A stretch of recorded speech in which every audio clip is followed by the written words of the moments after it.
Hi எல்லோருக்கும் வணக்கம். நான் உங்கள் தோழி பேசுகிறேன். இன்றைக்கி நம்ம பார்க்க போகிறது கேழ்வரகு மாவு கொழுக்கட்டை. அதுக்கு தேவையான பொருட்களை இப்போ நம்ம பார்த்துடலாம். கேழ்வரகு மாவு 2 கப், வெல்லம் 200 கிராம், தேங்காய் அரை முடி பொடியாக நறுக்கி வச்சுருக்கேன் பாருங்கள், 5 ஏலக்காய், 2 ஸ்பூன் நெய். முதல்ல நம்ம ஸ்டவ்வை ஆன் பண்ணி ஒரு பாத்திரம் வச்சிடலாம். அரை கப் தண்ணி சேர்த்துருங்க. பொடி பண்ண வெல்லம்,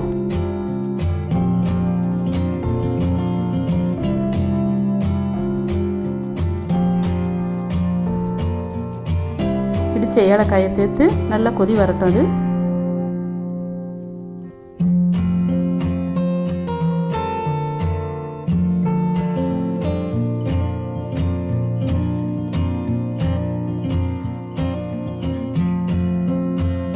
வெல்லைப்பாகு ரெடி ஆகிடுச்சு பாருங்கள். இப்போ நம்ம அதை வடிகட்டி எடுத்துக்கலாம்.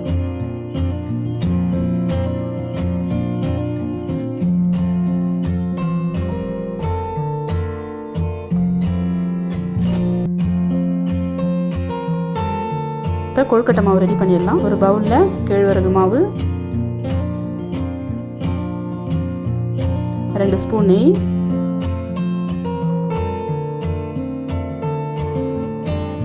பொடியாக நறுக்கிய தேங்காயை சேர்த்து மிக்ஸ் பண்ணுங்கள்.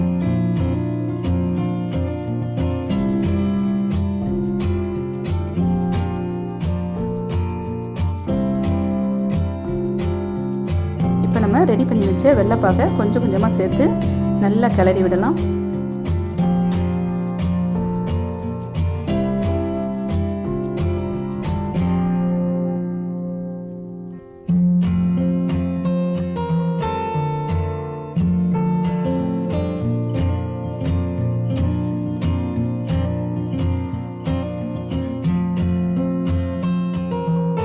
அவ்வளோதான், கொழுக்கட்டை மாவு ரெடி ஆகிடுச்சு.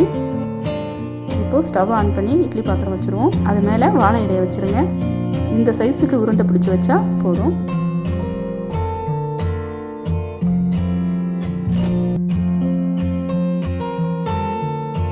எல்லாத்தையும் இதே மாதிரி பிடிச்சி வச்சுருங்க.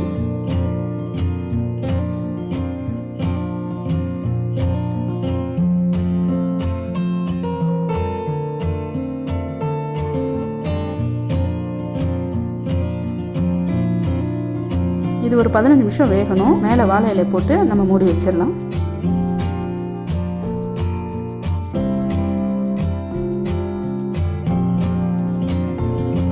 சுவையான கேழ்வரகு கொழுக்கட்டை ரெடி ஆயிடுச்சு. இந்த ரெசிபி உங்களுக்கு பிடிச்சிருந்தா லைக் பண்ணுங்கள், ஷேர் பண்ணுங்கள், மறக்காமல் சப்ஸ்கிரைப் பண்ணுங்கள். அடுத்த ரெசிபியில் சந்திப்போம். நன்றி.